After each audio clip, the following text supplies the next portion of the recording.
అరుణాచల్ ప్రదేశ్లో 900 private travels బస్సుల registration రద్దు చేయడంతో తెలుగు రాష్ట్రాల్లో ఈ బస్సులను ఇకపై ఎక్కడికక్కడ నిలిపివేయనున్నారు. మరోవైపు ఇప్పటికే ఆంధ్రప్రదేశ్, తెలంగాణ ఆర్టీఏ అధికారుల తనిఖీల భయంతో కొన్ని చోట్ల ఎక్కడికక్కడ బస్సులను ట్రావెల్స్ డ్రైవర్లే నిలిపివేస్తున్నారు. విజయవాడలో కోమిట్ల ట్రావెల్స్ బస్సును నిలిపివేశారు. దీంతో ప్రయాణికులు తీవ్ర ఇబ్బందులు ఎదుర్కొంటున్నారు. ఇటు ఆర్టీఏ తనిఖీల భయంతో గుంటూరు జిల్లా చిలకలూరిపేట దగ్గర మార్నింగ్ స్టార్ బస్సును డ్రైవర్ నిలిపివేశాడు. ఇదేంటని ప్రశ్నించగా ట్రావెల్స్ యాజమాన్యం బస్సును ఆపేయాలని చెబితేనే ఆపేశామని సమాధానం ఇచ్చాడు. ముందుకెళ్తే బస్సును సీజ్ చేసి అందుకే ఆపేశామని తెలిపాడు. దీంతో ఆగ్రహాన్ని వ్యక్తం చేసిన ప్రయాణికులు అడ్డుగా వస్తున్న మరో బస్సును ఆపి ఆందోళనకు దిగారు. మాకు ప్రత్యామ్నాయం చూపిన తర్వాతే ముందుకు వెళ్లనిస్తామని డిమాండ్ చేశారు. దీంతో అర్ధరాత్రి ఉద్రిక్తత చోటు చేసుకుంది.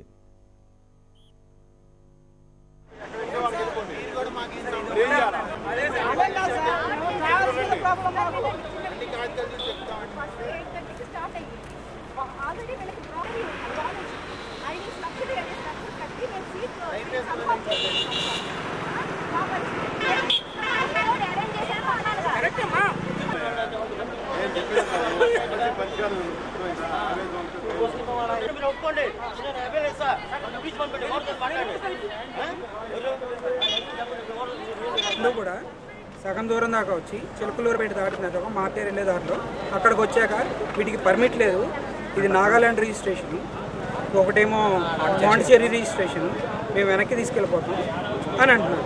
సరే అని యాజమాన్యానికి ఫోన్ చేసి అడిగితే వాళ్ళు చెప్పిన మాట, మీ డబ్బులు మీకు వస్తాయి, బట్ మీరు ఎలా వెళ్తారో మీ ఇష్టం. ఆ విషయం ఈ టైంలో చెప్పారు. ఏ ఒక్కడిని పట్టించుకోకుండా ఇలా రోడ్డు మీద నుంచోబెట్టారు.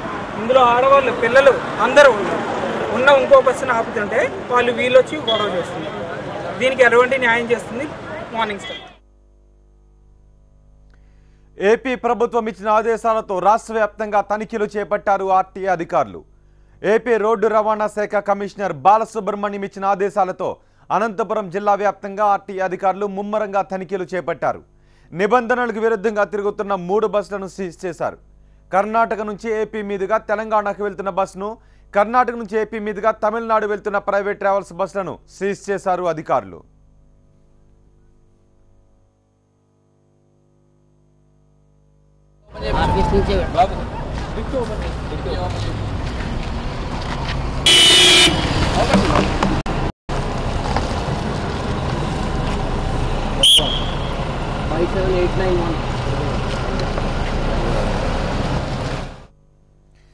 ఈ ప్రైవేట్ ట్రావెల్స్ యాజమాన్యాలకు ఎంత బరి తెగింపనుకోవాలి. అప్పుడు అరుణాచల్ ప్రదేశ్ 900 బస్సుల రిజిస్ట్రేషన్లను రద్దు చేసి వారం రోజులు కావస్తోంది. ఇటు దానిపైన ఆంధ్రప్రదేశ్ ప్రభుత్వం చర్యలు తీసుకుంటున్నామని చెబుతోంది, బస్సులను సీజ్ చేస్తామని చెబుతోంది. అయినప్పటికీ రాత్రి ప్రయాణికులను ఎక్కించుకొని ఈ ప్రైవేట్ ట్రావెల్స్ బస్సులు బయలుదేరాయంటే యాజమాన్యానికి ఎంత బరి తెగింపనుకోవాలి. మార్గ మధ్యంలోనే ప్రయాణికులను దింపేస్తున్నారంటే వీళ్ళ ధీమా ఏమనుకోవాలి. అంటే అధికారులను మేనేజ్ చేద్దామనే రాత్రి ప్రయాణికులను ఎక్కించుకొని వీళ్ళు బయలుదేరారా? ఇప్పుడు అధికారులు తనిఖీలు చేస్తున్నారనే భయంతో, మేనేజ్ చేయలేము అనే భయంతో ప్రయాణికులను మధ్యలోనే దింపేస్తున్నారా? ఆ దృశ్యాలు చూస్తుంటే అదే అనిపిస్తుంది. ఎంత బరి తెగింపనుకోవాలి ఈ ప్రైవేట్ యాజమాన్యాలకు. కఠిన చర్యలు తీసుకుంటాం, సీజ్ చేస్తామని చెబుతున్నప్పటికీ ప్రయాణికులను ఎక్కించుకొని రాత్రి బయలుదేరిన బస్సులు ఇప్పుడు అర్ధాంతరంగా అధికారుల దాడులతో ఆపేయాల్సిన పరిస్థితి. ప్రయాణికులు రోడ్లపైనే పడిగాపులు గాయాల్సిన దృశ్యాలు అక్కడ కనిపిస్తున్నాయి. ఆంధ్రప్రదేశ్ ప్రభుత్వం ఇచ్చిన ఆదేశాలతో రాష్ట్ర వ్యాప్తంగా తనిఖీలు చేపట్టారు ఆర్టీఏ అధికారులు. ఏపీ రోడ్డు రవాణా శాఖ కమిషనర్ బాలసుబ్రహ్మణ్యం ఇచ్చిన ఆదేశాలతో అనంతపురం జిల్లా వ్యాప్తంగా ఆర్టీఏ అధికారులు ముమ్మరంగా తనిఖీలు చేపట్టారు. నిబంధనలకు విరుద్ధంగా తిరుగుతున్న 3 బస్సులను సీజ్ చేశారు. కర్ణాటక నుంచి ఏపీ మీదుగా తెలంగాణకు వెళ్తున్న బస్సును, కర్ణాటక నుంచి ఏపీ మీదుగా తమిళనాడుకు వెళ్తున్న ప్రైవేట్ ట్రావెల్స్ బస్సులను సీజ్ చేశారు. అనంతపురం జిల్లా గుత్తి టోల్ ప్లాజా దగ్గర ఎస్ఎల్టీ ట్రావెల్స్ బస్, అనంతపురం సరిహద్దుల్లో Manish travels bus, Penukonda check post సమీపంలో మార్నింగ్ స్టార్ బస్సులను సీజ్ చేశారు. అనంతపురం జిల్లా నేషనల్ హైవేపై తనిఖీలు కొనసాగుతున్నాయి. దీంతో తీవ్ర ఇబ్బందులు ఎదుర్కొంటున్న ప్రయాణికులు ప్రైవేట్ ట్రావెల్స్ పై మండిపడుతున్నారు. సీజ్ చేశారండి, ఎవరికైనా అరేంజ్ చేయాలి. మేము వాళ్ళు చేయకుండా మాకు 10:45కి వచ్చింది సర్కులర్.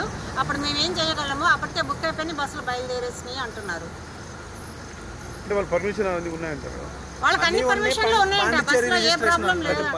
తెలియదండి. ప్యాసింజర్ ఉంటారు మధ్యలో ఇట్లా స్టాప్ చేస్తే వాళ్ళకి ఎన్ని వర్క్లు ఉంటాయండి. అది వేణు వీకెండా స్పెండ్ చేసేదానికి. Arunachal Pradesh registration CR registration వెహికల్స్ని క్యాన్సిల్ చేసింది అన్నమాట. దానికోసం టీసీ గారి ఆదేశాల మేరకు వాహనాలు సీజ్ చేయడం జరుగుతుంది. అరుణాచల్ ప్రదేశ్లో రిజిస్టర్ అయిన ప్రైవేట్ ట్రావెల్స్ పై ఏపీఆర్టీ అధికారులు కొరడా జలిపిస్తున్నారు. దీనిపై మరింత సమాచారం మా ప్రతినిధి లక్ష్మీకాంత్ అందిస్తారు.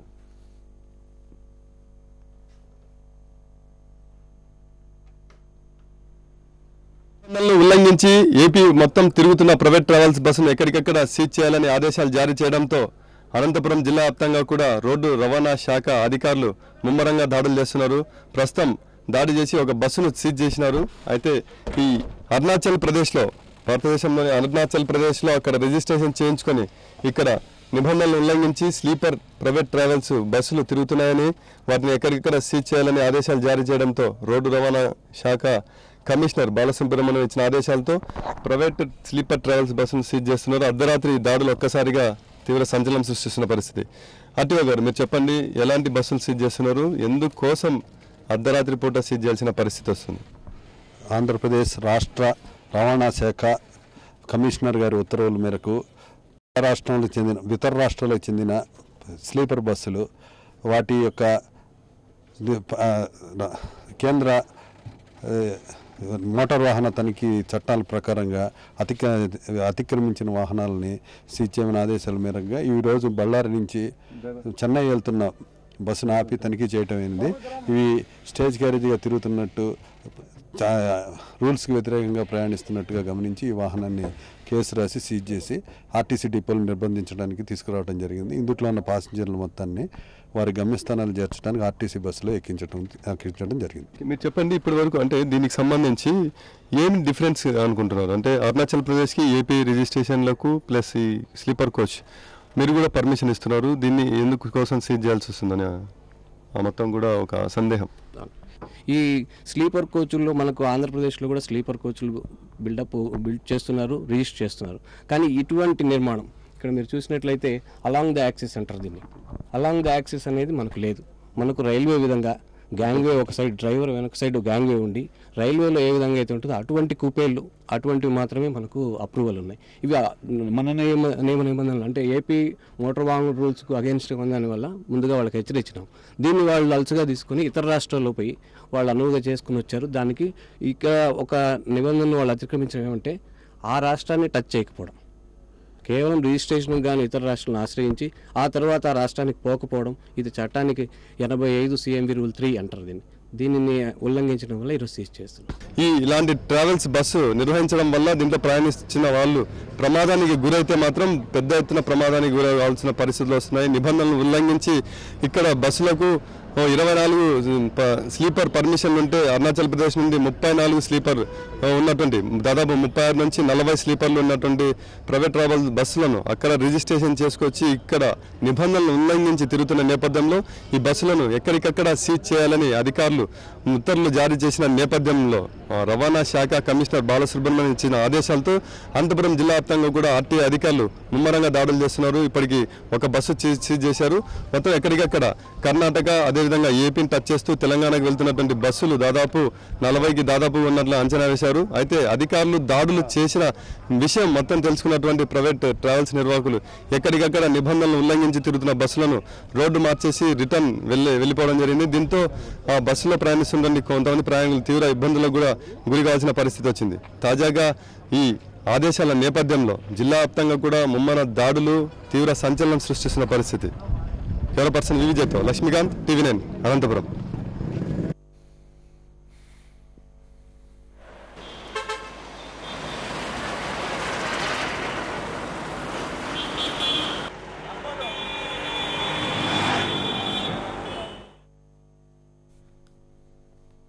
ఇటు తెలంగాణలో కూడా ఆర్టీఏ అధికారులు అలర్ట్ అయ్యారు.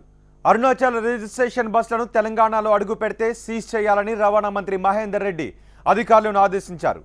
ప్రయాణికులకు ఇబ్బంది కలగకుండా ప్రత్యేక ఏర్పాట్లు చేయాలని, అవసరమైతే అదనపు బస్సులను నడపాలని సూచించారు ఆయన. అక్రమంగా తిరిగే ప్రైవేటు బస్సులను సీజ్ చేయాల్సిందే అంటున్నారు TRS MLA Srinivas Goud. Private బస్సుల వల్ల 2 రాష్ట్రాల్లోనూ ఆర్టీసీ నష్టపోతోందని చెప్పారు. ఆర్టీసీని కాపాడుకోవాలంటే దొంగ బస్సుల బెండు తీయాల్సిందే అంటున్నారు శ్రీనివాస్ గౌడ్.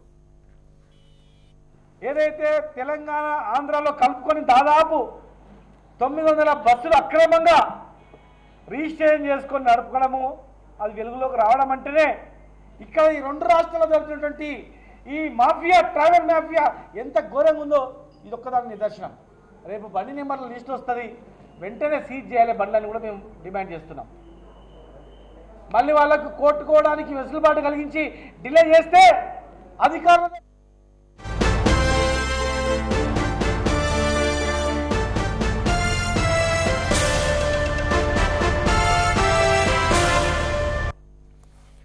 జూలై 17న జరగనున్న రాష్ట్రపతి ఎన్నికలపై ఇవాళ నోటిఫికేషన్ వెలువడనుంది.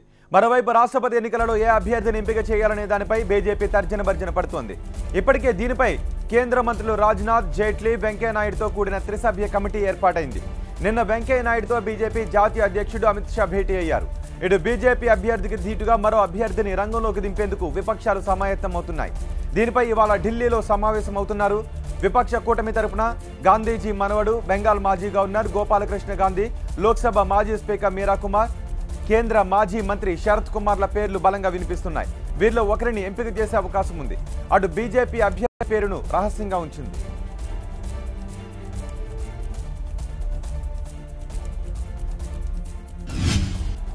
రాష్ట్రపతి ఎన్నికపై అన్ని రాజకీయ పార్టీలతోనూ చర్చిస్తామన్నారు కేంద్ర మంత్రి వెంకయ్యనాయుడు. ఇప్పటికే కేంద్ర మంత్రి జైట్లీ తాను బీజేపీ జాతీయ అధ్యక్షుడు అమిత్ షాతో మాట్లాడినట్టుగా తెలిపారు వెంకయ్య.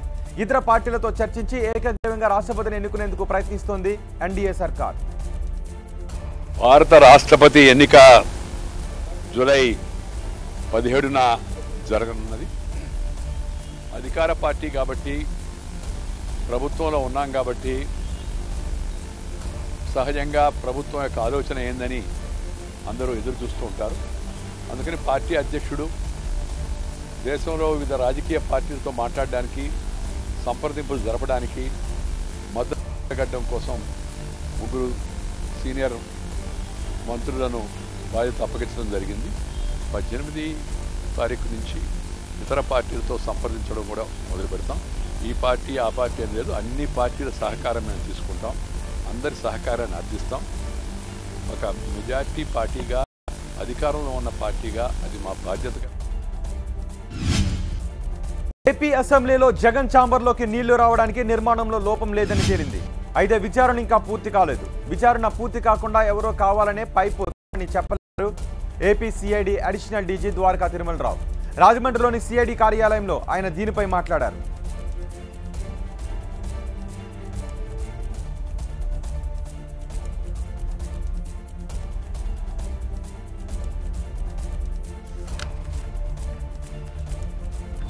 పూర్తిగా నిర్ధారించిన విషయం ఏంటంటే ఆ రూమ్లోకి అన్ని నీళ్లు రావడానికి కారణం ఒకే ఒకటి ఉంది. అక్కడ ఒక పైప్ ఉంది, ఏసీకి సంబంధించిన కమ్యూనికేషన్ పైప్ ఒకటి ఉంది, కమ్యూనికేషన్ కేబుల్ రన్ అయ్యే పైప్. ఆ పైప్లోంచి మాత్రమే వచ్చే అవకాశం ఉందని చెప్పి అది నీళ్లు పోసి కూడా చూడటం జరిగింది వాళ్ళు. ఇది ఒకటి కన్ఫర్మ్గా నిర్ధారణ అయింది, ఆ పైప్లోంచే వచ్చిందని. అంటే ఆ పైప్లోంచి నీళ్లు కారినాయి, అంతేగాని స్ట్రక్చర్లో ఉన్నటువంటి లోపాలు కానీ ఏమీ కాదు. నెంబర్ 2, ఆ పైప్ ద్వారానే వచ్చిందని. ఎందుకంటే 3 మగ్గులు నీళ్లు పోసి చూశారు వాళ్ళు ఆ పైప్లో. ఆ 3 మగ్గులు నీళ్లు మొత్తం కిందకు వచ్చినాయి. అక్కడ ఒక టీం, ఇక్కడ ఒక టీం చూడటం జరిగింది. సో ఈ 2 విషయాలు నిర్ధారణ అయింది. అయితే ఆ పైపు కోయబడిందా, లేదా ఏదైనా పని మీద అక్కడ వదిలేశారా, లేదా ఎండకో ఏమన్నా అయిందా, యాక్సిడెంట్ వలన అని ఇంకా తేలవలసి ఉంది. తెలియని విషయం మనం విద్రోహమే ఎవరో చేశారు అని చెప్పడం అనేది అప్పుడే భావ్యం కాదు. డాక్టర్ సి నారాయణ రెడ్డి అంత్యక్రియలు ఇవాళ హైదరాబాద్లోని మహాప్రస్థానంలో జరగనున్నాయి. అంత్యక్రియలను అధికారుల అంచనాలతో నిర్వహించేందుకు తెలంగాణ సర్కార్ ఏర్పాట్లు చేసింది. మరోవైపు సినారే పేరిట హైదరాబాద్లో ఓ స్మారక భవనాన్ని నిర్మిస్తామని ముఖ్యమంత్రి కేసీఆర్ ప్రకటించారు. ఆయన జన్మస్థలమైన హనుమాజీపేటతో పాటు ట్యాంక్ బండ్, సిరిసిల్ల, కరీంనగర్లలో సినారే కాంస్య విగ్రహాలు ఏర్పాటు చేస్తామన్నారు. సినారే అధ్యక్షునిగా వ్యవహరించిన సారస్వత కళా పరిషత్ సర్కార్ అండగా ఉంటుందని కేసీఆర్ హామీ ఇచ్చారు. సినారే భౌతిక కాయాన్ని సందర్శించి కేసీఆర్ ఘనంగా నివాళులర్పించారు. ఇవాళ జరిగే సినారి అంత్యక్రియలలో పాల్గొనేందుకు వీలుగా రాష్ట్ర వ్యాప్తంగా 100 ప్రత్యేక బస్సులను ఏర్పాటు చేస్తున్నట్టు కేసీఆర్ తెలిపారు.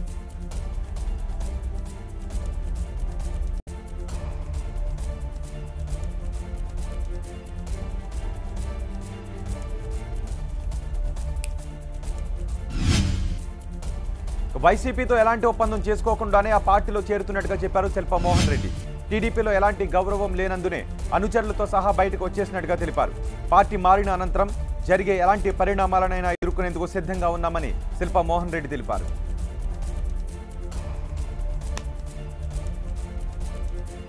నిర్లక్ష్య ధోరణి అంటే తాత్సార ధోరణి, ఈ రెండు విషయాలు నేను ఈ పార్టీలో వీడి వైఎస్ఆర్సీపీ చేయడానికి కారణం. 3 వర్గాలు 4 వర్గాలుగా తయారైంది తెలుగుదేశం పార్టీ. సరే ఎన్నేమైనా మేము మౌనం వహిస్తూ ఊరికా ఉన్నాం. కానీ ప్రతి దాంట్లో కూడా పెన్షన్ల విషయంలో కానీ, రేషన్ కార్డు విషయంలో కానీ, ఇండ్ల విషయంలో కానీ, ఒకవేళ మున్సిపాలిటీకి వస్తే పిలవకపోవడం కానీ, ఓపెనింగ్స్ కానీ, ఎక్కడ ప్రియ గారు వచ్చినప్పుడు కనీసం మర్యాద పాటించడం లేదు, ప్రోటోకాల్ పాటించడం లేదు. అదేవిధంగా మరి ఫరూక్ గారు కూడా అంత సీనియర్ అయినటువంటి మాజీ మంత్రిగా ఉండి కూడా మరి ప్రతి దాంట్లో కూడా ఏదో ఒక జోక్యం చేసుకోవటం, నిర్లక్ష్యంగా ఏదో విధంగా మాట్లాడడం జరుగుతూ ఉంది. వైఎస్ జగన్ తనకు అన్యాయం చేయరని నమ్ముతున్న ఇన్ఛార్జ్ రాజగోపాల్ రెడ్డి, శిల్పా మోహన్ రెడ్డి వంటి వాళ్ళు పార్టీలో చేరినా చేరకపోయినా వైసీపీ బలంగానే ఉందన్నారు. అయినా కొత్త వాళ్ళు వస్తే మరింత బలపడుతుందని చెప్పారు. అయితే శిల్పతో కలిసి పనిచేయాలా వద్దా అనేది జగన్తో కలిసాక ఆలోచిస్తామంటున్నారు రాజగోపాల్ రెడ్డి. టీ బలోపేతానికి శిల్పము నేనే చేర్చుకుంటాను. ఇంకా ఎవరు వచ్చినా పార్టీలో చేర్చుకోవడం అయితే మా పార్టీ బలోపేతం కావడానికి ఎవరైనా చేర్చుకుంటాం. గతంలో చెప్పినాను, ఇప్పుడు చెప్తున్నాను. కాబట్టి మమ్మల్ని పార్టీలో జగన్మోహన్ రెడ్డి చేర్చుకున్నప్పుడు మాకు ఏ మాట ఇచ్చినాడు అనేది మాకు తెలుసు. కాబట్టి జగన్మోహన్ రెడ్డి గారితో మమ్మల్ని పిలిపించుకున్నప్పుడు ఏంది అనేది అప్పుడు నేను చెప్పగలుగుతాను. కానీ ఇప్పుడైతే పార్టీ అధ్యక్షుడు మొన్న కానీ మేము మాట్లాడినప్పుడు 1 month కానీ మన న్యూజిలాండ్ పర్యటన ముందు కానీ నేను మాట్లాడినాడు. బై ఎలక్షన్ రెడీగా ఉందని చెప్పాడు. మేము రెడీగా ఉన్నామని చెప్పినాము. మొన్న విజయవాడలో మంత్రి ఆదినారాయణ రెడ్డి డ్రైవర్ రెచ్చిపోయాడు. మినర్వా హోటల్ సిబ్బందిపై దాడి చేశాడు. మంత్రి కారుకు అడ్డుగా ఉన్న మరో కారును అక్కడి నుంచి తీయించాలంటూ వాగ్వాదానికి దిగాడు. పక్కనే ఉన్న పోలీసులు వారిస్తున్నా వినకుండా చెలరేగిపోయాడు. మంత్రి ఆదినారాయణ హోటల్కు వచ్చిన సమయంలో ఈ ఘటన జరిగింది. అయితే తాను ఎవరిపైనా దాడి చేయలేదంటున్నాడు డ్రైవర్ పాపారావు. మంత్రి కారుకు అడ్డుగా ఉన్న మరో కారును అక్కడి నుంచి తీయాలని మాత్రమే చెప్పినట్టుగా తెలిపాడు.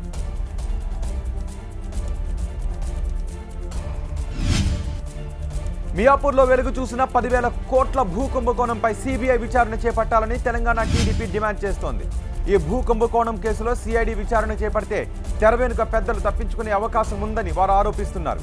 తెలంగాణ టీడీపీ అధ్యక్షుడు L Ramana, working president Revanth Reddy సమక్షంలో ఆ పార్టీ నేతలు గవర్నర్ నరసింహన్ను కలిసి ఈ మేరకు ఫిర్యాదు చేశారు. మియాపూర్ ల్యాండ్ స్కామ్ పై ఉన్నత స్థాయి విచారణకు డిమాండ్ చేశారు TDP working president Revanth Reddy.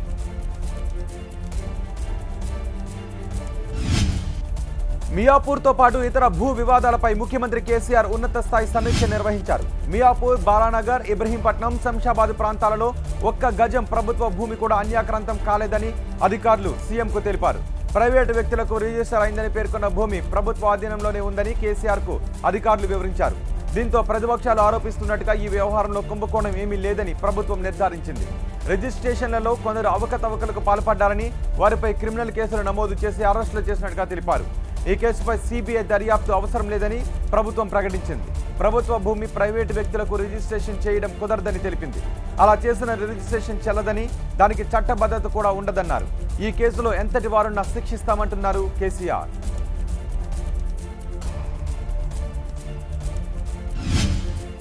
జంట నగరాల్లో బోనాల ఏర్పాట్లపై సచివాలయంలో ఉన్నత స్థాయి సమీక్ష సమావేశం జరిగింది. ఈ సమావేశంలో మంత్రులు నాయిని నరసింహారెడ్డి, ఇంద్రకరణ్ రెడ్డి, తలసాని శ్రీనివాస్, మేయర్ బొంతు రామ్మోహన్ పాల్గొన్నారు. తెలంగాణ సంప్రదాయానికి ప్రతీకగా నిలిచే బోనాల పండుగను ఈసారి అంగరంగ వైభవంగా నిర్వహించేందుకు ఏర్పాట్లు చేస్తున్నట్టు మంత్రులు తెలిపారు. గత ఏడాది బోనాల పండుగకు ప్రభుత్వం 5 కోట్లు కేటాయించగా ఈసారి 10 కోట్ల రూపాయలు మంజూరు చేసినట్టుగా మంత్రి నాయిని తెలిపారు. పోలీసులు భద్రతా పరంగా అన్ని చర్యలు తీసుకోవాలన్నారు. హైదరాబాద్ మత సామరస్యానికి ప్రతీక అన్న నాయిని అన్ని వర్గాల ప్రజలు సహకరించి బోనాల పండుగను శాంతియుతంగా జరిగేలా చూడాలన్నారు. ఈ బోనాల పండుగను పెద్ద ఎత్తున ఉత్సవం జరుపుకోవాలని బోనాల పండుగ ఎక్కడ జరగదు, మన తెలంగాణలోనే ఈ ఉత్సవం జరుగుతుంది. ఆడపిల్లలందరూ కూడా బోనం ఎత్తుకుంటారు ఈ పండుగకు. ఇంకా ఉత్సాహంగా జరుపుకోవడానికి మా ముఖ్యమంత్రి గారు నిధులు కూడా మీకు ఇబ్బంది లేకుండా ఇస్తామని చెప్పారన్నారు. అలా చాలా సంతోషం. ఖమ్మం జిల్లా కూసుమంచి మండలం జుజ్జుతారావుపేటలో డబుల్ బెడ్రూమ్ ఇళ్లను ప్రారంభించారు మంత్రి తుమ్మల నాగేశ్వరరావు. పేదల కోసం తెలంగాణ ప్రభుత్వం అనేక సంక్షేమ పథకాలను చేపట్టిందన్నారు. వచ్చే ఏడాది నుంచి రైతులకు ఎకరానికి 4,000 రూపాయలను ఇస్తారని కేసీఆర్ ప్రకటించారని, ఇలా ప్రకటించిన సీఎం దేశంలో కేసీఆర్ ఒక్కరేనని గుర్తు చేశారు మంత్రి. రైతు రుణమాఫీ, సాగునీరు, విద్యుత్ విషయంలో ప్రభుత్వం ముందు చూపుతో వెళుతోందన్నారు. వచ్చే ఏడాది నాటికి ఇంటింటికి మంచినీరు అందిస్తామన్నారు తుమ్మల.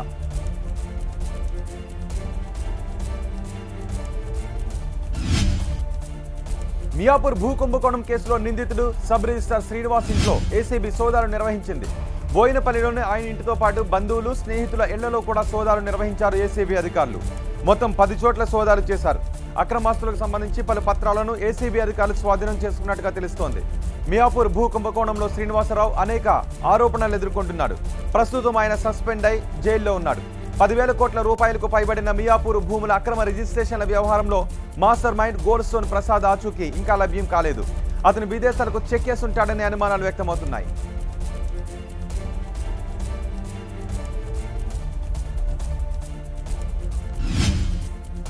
తెలుగు రాష్ట్రాల నుంచి ముంబైకి అక్రమంగా గంజాయి సరఫరా చేస్తున్న ముఠాను సైబరాబాద్ పోలీసులు పట్టుకున్నారు. ముంబైలో ఉంటున్న రామయ్య, అశోక్ కుమార్లు ఏపీ, తెలంగాణ రాష్ట్రాల్లోని ఏజెన్సీ ఏరియాలలో 4 ఏజెంట్లను పెట్టుకుని అక్రమంగా గంజాయి సరఫరా చేస్తున్నారు. ఇక్కడ నుంచి తక్కువ ధరకు గంజాయి కొనుగోలు చేసి ముంబైలో అధిక ధరకు విక్రయించేవారు. దీనిపై సమాచారం అందుకున్న హయత్ నగర్ పోలీసులు, ఎల్బీ నగర్ జోన్ ఎస్ఓటీ పోలీసులు కలిసి పెదంబరపేటలోని ఓఆర్ఆర్ దగ్గర వాహనాలను తనిఖీ చేశారు. ఈ తనిఖీలలో ఓ కారులో 70 కేజీల గంజాయి పట్టుబడింది.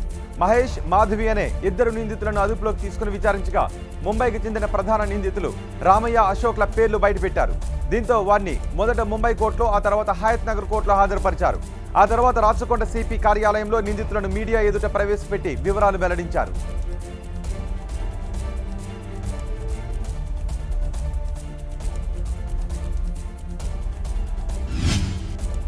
గుట్టు చప్పుడు కాకుండా నిషేధిత గుట్కాను తయారు చేస్తున్న కంపెనీపై శంషాబాద్ ఎస్ఓటీ పోలీసులు దాడి చేశారు. మైలాదేవపల్లి పోలీస్ స్టేషన్ పరిధిలోని టీఎంజీఓస్ కాలనీలో నజర్ గుట్కా తయారీ కేంద్రంపై ఎస్ఓటీ పోలీసులు దాడులు చేసి 20 లక్షల విలువైన గుట్కా ప్యాకెట్లను స్వాధీనం చేసుకున్నారు. గుట్కా ముడి సరుకు 2 మిషన్లను స్వాధీనం చేసుకుని కంపెనీని సీజ్ చేశారు. గుట్కా తయారీ కంపెనీ యజమాని దామోదర్తో పాటు 6 కార్మికులను అరెస్ట్ చేశారు. ఇందులో 2 మైనర్లు ఉన్నట్టుగా తెలుస్తోంది.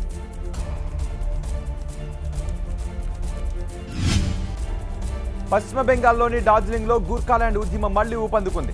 ప్రత్యేక రాష్ట్రం కోసం జీజేఎం నెల రోజుల బంద్కు పిలుపునిచ్చింది. బంద్లో భాగంగా 2వ రోజు హింస చెలరేగింది. ఆందోళనకారులకు పోలీసులకు మధ్య ఘర్షణలు చెలరేగాయి. పోలీసులు పరిస్థితిని అదుపులోకి తేవడానికి లాఠీచార్జ్ చేశారు. పరిస్థితి అదుపు తప్పడంతో మమతా సర్కార్ సైన్యాన్ని రంగంలోకి దింపింది. అయినా ఆందోళనలు చల్లారడం లేదు. మమతా ప్రభుత్వం తమపై బెంగాలీ భాషను అనవసరంగా రుద్దే ప్రయత్నం చేస్తోందని జీజేఎం ఆరోపిస్తోంది. ప్రత్యేక రాష్ట్ర ఆందోళన వెనుక కేంద్రం హస్తం ఉందని సీఎం ఆరోపిస్తున్నారు. ప్రశాంతమైన కొండల్లో మంటలు పెట్టారని ఆమె బీజేపీ నేతలపై ఆరోపణలు చేశారు. గోర్ఖాలాండ్ ఆందోళనకారులు ప్రభుత్వ కార్యాలయాలను టార్గెట్ చేస్తున్నారు. పలు వాహనాలకు నిప్పు పెట్టారు. డార్జిలింగ్లో చిక్కుకుపోయిన టూరిస్టులను రక్షించడానికి ఆర్మీ సహాయక చర్యలు చేపట్టింది.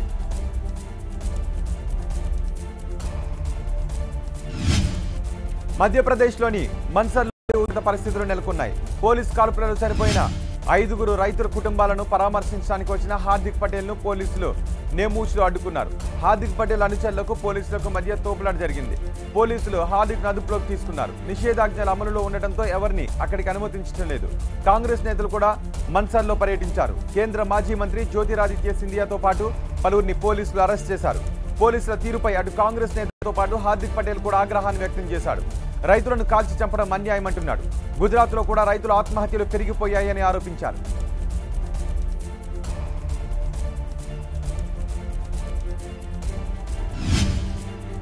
తమిళనాడులో అసెంబ్లీ సమావేశాలు నేటి నుంచి ప్రారంభం కాబోతున్నాయి. ఈ సెషన్ వాడివేడిగా జరిగే అవకాశం ఉంది.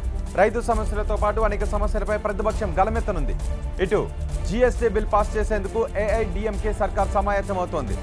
అయితే ఓవైపు ఓటుకు కోట్ల కుంభకోణం, మరోవైపు దినకరన్ వర్గం తిరుగుబాటు పళనిస్వామి సర్కార్ను ఉక్కిరిబిక్కిరి చేస్తోంది. ఏ క్షణంలోనైనా ప్రభుత్వం కుప్పకూలే అవకాశం ఉందని ఊహాగానాలు వినిపిస్తున్నాయి. రాష్ట్రంలో రాష్ట్రపతి పాలన విధించాలని డిమాండ్ చేశారు DMK working president Stalin. Party ఎమ్మెల్యేలతో ఆయన అత్యవసర సమావేశాన్ని ఏర్పాటు చేశారు. గవర్నర్ను కలిసి స్టింగ్ ఆపరేషన్పై ఫిర్యాదు చేయబోతున్నారు.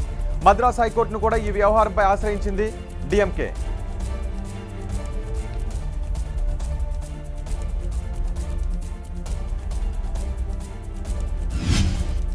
కోర్టు కేసుల నుంచి కడిగిన ముత్యంలా బయటకు వస్తానంటున్నాడు లిక్కర్ కింగ్ విజయ్ మాల్యా. మాల్యాను తమకు అప్పగించాలి అన్న ఇండియా అభ్యర్థనపై లండన్లోని వెస్ట్ మినిస్టర్ కోర్టులో విచారణకు హాజరయ్యాడు. అక్కడ మీడియాతో మాట్లాడిన మాల్యా తనపై వస్తున్నవన్నీ ఆరోపణలే అన్నాడు. తాను అమాయకున్నని ఎవరిని మోసం చేయలేదన్నాడు. ప్రస్తుతం కోర్టులో కేసు విచారణ జరుగుతున్నందుకు కారణంగా ఇంతకంటే ఎక్కువగా మాట్లాడనన్నాడు మాల్యా. ప్రస్తుతం మాల్యా లండన్లో జాలీ లైఫ్ను ఎంజాయ్ చేస్తున్నాడు. ఇండియా ఆడే ప్రతి మ్యాచ్కు హాజరవుతానంటున్నాడు. అభిమానులు చోర్ చోర్ అని విమర్శిస్తున్నా సరే వివిఐపి గ్యాలరీలో కూర్చొని మరీ మ్యాచ్లను దర్జాగా తిలకిస్తున్నాడు.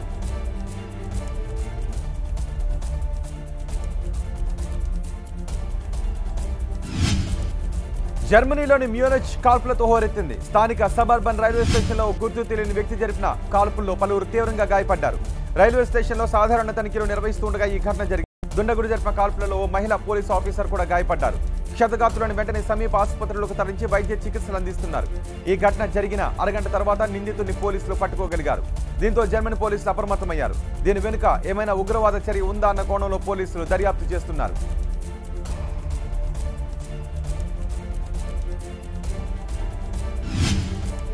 బంగ్లాదేశ్లో భారీ వర్షాలు జనజీవనాన్ని అస్తవ్యస్తం చేశాయి. కొండ చర్యలు విరిగి పడడంతో 125 మంది దుర్మరణం పాలయ్యారు. అనేక మంది గాయాల పాలయ్యారు. వీరిలో పలువురు పరిస్థితి విషమంగా ఉంది. ఢాకాతో పాటు పలు ప్రాంతాలలో ఎడతెరిపి లేకుండా వర్షాలు కురుస్తున్నాయి.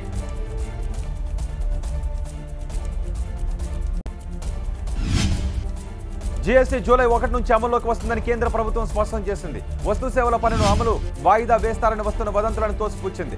కొత్త పన్ను అమలు విధానాన్ని వాయిదా వేయాలని కొన్ని వర్గాలు డిమాండ్ చేస్తున్నాయని, అయితే వాయిదా వేసే ప్రసక్తి లేదని కేంద్ర ఆర్థిక మంత్రిత్వ శాఖ తెలిపింది. ఎక్సైజ్, కస్టమ్స్, కేంద్ర బోర్డు, రాష్ట్ర ప్రభుత్వాలతో సమన్వయం చేసుకుంటూ చివరి వ్యాపారికి కూడా చేరువయ్యేలా అవగాహన కార్యక్రమాలు చేపట్టామని ఆర్థిక మంత్రిత్వ శాఖ తెలిపింది.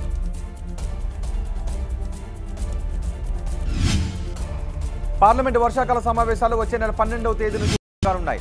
నెల రోజుల పాటు కొనసాగే సమావేశాలు ఆగస్టు 11న ముగించాలని కేంద్రం భావిస్తోంది. దీనిపై పార్లమెంటరీ వ్యవహారాల కేబినెట్ ప్రతిపాదన పంపించినట్టుగా ప్రభుత్వ వర్గాలు తెలిపాయి.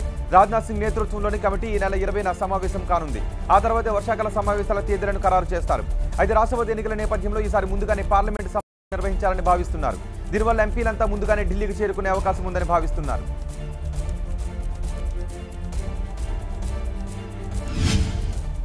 జూనియర్ ఎన్టీఆర్ ఫ్యాన్స్ కి గుడ్ న్యూస్. బుల్లితెర అభిమానులకు బిగ్ న్యూస్. దేశంలోనే సెన్సేషనల్ రియాలిటీ షో అయిన బిగ్ బాస్ తెలుగు వెర్షన్ కి యంగ్ టైగర్ హోస్ట్ గా వ్యవహరించబోతున్నారు. బిగ్ బాస్ రియాలిటీ షోని జూనియర్ ఎన్టీఆర్ హోస్ట్ చేస్తున్న విషయాన్ని ఎన్టీఆర్ స్వయంగా ట్విట్టర్ ద్వారా ఫ్యాన్స్ కు తెలియజేశాడు. గతంలో స్టార్ మా యాజమాన్యం నిర్ధారించిన తారక్ ఫోటోతో తన లుక్ ను రిలీజ్ చేశాడు. ప్రస్తుతం జైల్ అవకాశ షూటింగ్ లో బిజీగా ఉన్నాడు యంగ్ టైగర్. అగ్రదర్శకులతో భారీ ప్రాజెక్టులు చేతిలో ఉన్నాయి. అయినా తెలుగులో తొలి బిగ్ బాస్ సీజన్ ని హోస్ట్ చేయడానికి ఓకే అన్నాడు ఎన్టీఆర్. సినిమాల్లో డాన్సులు, ఫైట్లు, డైలాగులే కాదు బుల్లితెర వ్యాఖ్యాతగా కూడా బిగ్ బాస్ హౌస్ లో ఎన్టీఆర్ అలరిస్తాడని కాన్ఫిడెంట్ గా ఉన్నారు అభిమానులు.